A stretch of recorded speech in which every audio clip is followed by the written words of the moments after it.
बड़ी खबर इस वक्त की आपको बताएं, उत्तर प्रदेश की सुल्तानपुर सीट से टिकट मिलने के बाद बीजेपी प्रत्याशी मेनका गांधी ने वरुण गांधी को लेकर बड़ा बयान दिया है। सुल्तानपुर पहुंची मेनका गांधी ने कहा क्या वो खुद प्रचार की कमान नहीं संभाल सकती। मेनका ने कहा इस बार पार्टी प्रचार की कमान संभालेगी। बड़ी बात यह है कि मेनका गांधी के बेटे और पीलीभीत से सांसद वरुण गांधी का इस बार बीजेपी ने टिकट काट दिया है।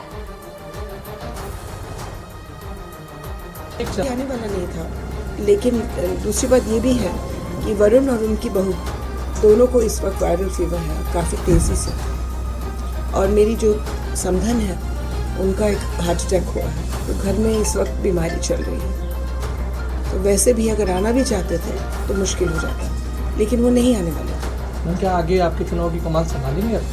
अब मैं अपना कमान नहीं संभाल सकती।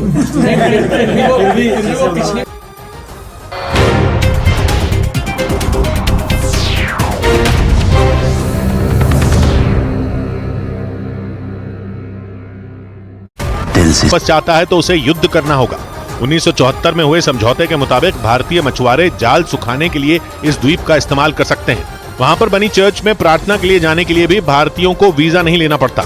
लेकिन श्रीलंका ने भारतीय मछुआरों के वहां मछली पकड़ने पर रोक लगा दी थी। यानी श्रीलंका ने समझौता होते ही कच्चातीवू द्वीप पर अपना हक जताना शुरू कर दिया था।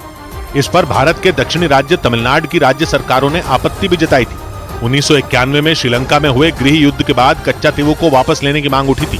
2008 में तो जयललिता ने कोर्ट में अर्जी तक दाखिल कर दी थी और कहा था कि संवैधानिक संशोधन के बिना कच्चातीवू को किसी दूसरे देश को नहीं सौंपा जा सकता।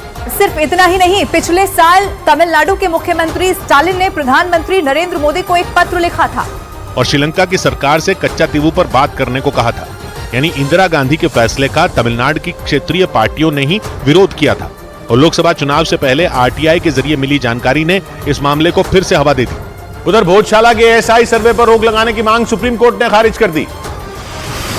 मध्य प्रदेश के धार जिले में मौजूद भोजशाला के एएसआई सर्वे पर रोक लगाने से सुप्रीम कोर्ट ने इनकार कर दिया। हालांकि सबसे बड़ी अदालत ने मध्य प्रदेश हाईकोर्ट के फैसले के खिलाफ दी गई याचिका पर केंद्र और मध्य प्रदेश सरकार के साथ एएसआई को भी नोटिस जारी किया।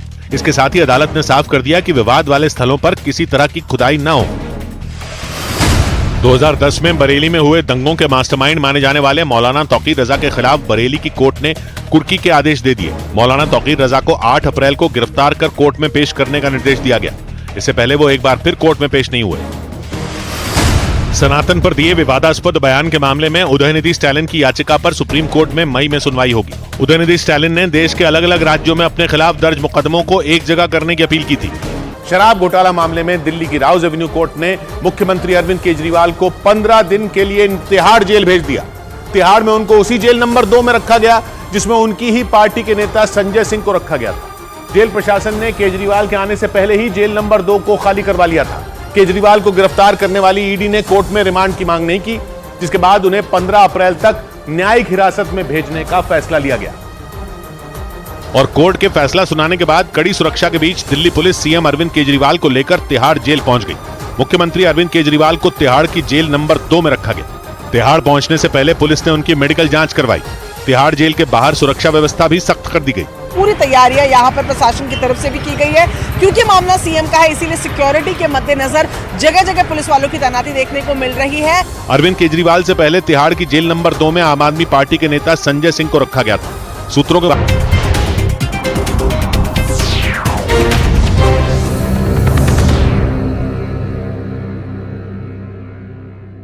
महाकोश कच्ची घानी सरसों तेल और रिफाइंड सोयाबीन ऑयल चुनो सही। आबकारी घोटाला केस में 15 अप्रैल तक न्यायिक हिरासत में दिल्ली के मुख्यमंत्री अरविंद केजरीवाल। तिहाड़ की जेल नंबर 2 में कटी केजरीवाल की रात। ईडी ने कोर्ट में कहा जरूरत पड़ने पर फिर रिमांड मांगेंगे। दिल्ली की मंत्री आतिशी ने शराब घोटाले पर बड़ा पर्दाफाश करने का किया दावा। सीएम केजरीवाल के कोच में आतिशी और सौरभ भारद्वाज का नाम लेने के बाद सवालों के घेरे में आई आतिशी। मैम, आपका नाम आया है, आप कुछ कहना चाहेंगे? मैम, पहली बार आप कोर्ट में थी, उन्होंने कहा कि सीएम साहब ने कहा है कि विजय नायर आपको रिपोर्ट करते थे।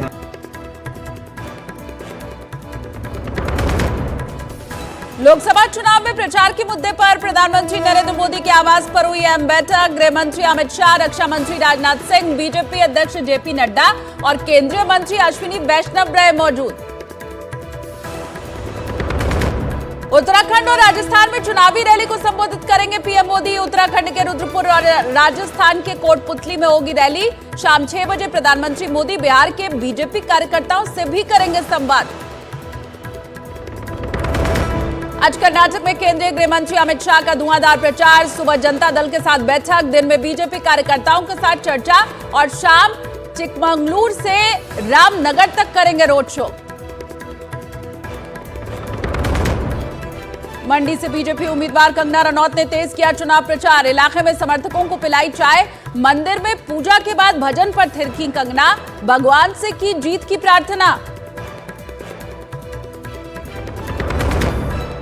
विदेश मंत्री एस जयशंकर ने अरुणाचल प्रदेश के मुद्दे पर चीन को दी कड़ी नसीहत। सूरत में कार्यक्रम में कहा, अरुणाचल हमेशा भारत का हिस्सा था, हमेशा भारत का हिस्सा रहेगा। मैं आपके घर का नाम बदल दूं तो मेरा घर बन जाएगा क्या?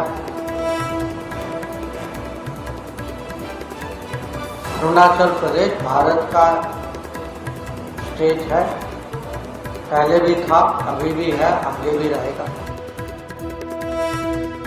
महाकोश कच्ची घानी सरसों तेल और रिफाइंड सोयाबीन ऑयल चुनो सही।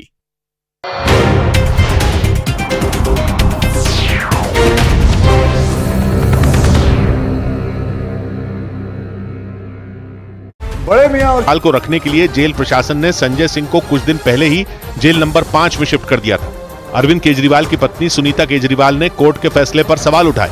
पूछताछ पूरी हो गई है, अदालत ने दोषी नहीं कहा, उनको जेल में क्यों डाला है? इससे पहले कोर्ट में सुनवाई के लिए जाते समय अरविंद केजरीवाल ने प्रधानमंत्री पर निशाना साधा। मंत्री जी जो ये कर रहे हैं ये देश के लिए अच्छा नहीं है। आम आदमी पार्टी के कई कार्यकर्ता तो हाथों में पोस्टर और बैनर लेकर तिहाड़ जेल के बाहर पहुंच गए और वहां प्रदर्शन शुरू कर दिया, क्योंकि आम आदमी पार्टी के कार्यकर्ता अरविंद केजरीवाल को तिहाड़ भेजे जाने से नाराज हो गए। 10 दिन की पूछताछ के बाद ईडी ने दिल्ली की राउज एवेन्यू कोर्ट में मुख्यमंत्री अरविंद केजरीवाल को पेश किया। वहां दोनों पक्ष के वकीलों के बीच जोरदार बहस हुई। ईडी के वकीलों ने आरोप लगाया कि केजरीवाल ने जांच में सहयोग नहीं किया और पूछताछ के दौरान सवालों के गोलमोल जवाब दिए।